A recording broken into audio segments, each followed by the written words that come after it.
Maswerteng gabi po mga ka-STL. Narito na po ang resulta ng STL Pampanga para sa araw na to, 3rd draw, November 30, 2024. Araw ng Sabado, naway ang mga natayan nyo pong mga numero kanina ay manalo nawa ngayong gabing ito, 8 PM. Kaya kunin nyo na po yung mga tickets.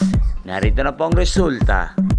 Ang mga nanalong numero sa STL Pampanga ngayong gabing ito, November 30, 2024, 8 PM, 3rd draw result, 16 at 28 in exact order. Sa lahat po ng tumaya kanina sa STL Pampanga para sa 3rd draw ng 16 at 28, congrats po sa inyo, panalo po kayo. At ngayon, shoutout po natin sa STL Pampanga si Ate Milet.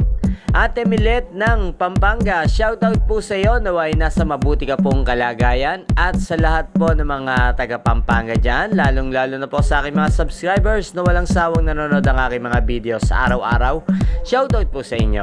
At inyo pong napanood ang resulta ng STL Pampanga sa channel na to, Roderick Hernandez TV. Magkita-kita pong muli tayo bukas ng alas 11 ng umaga dito po sa channel na to. Thank you for watching.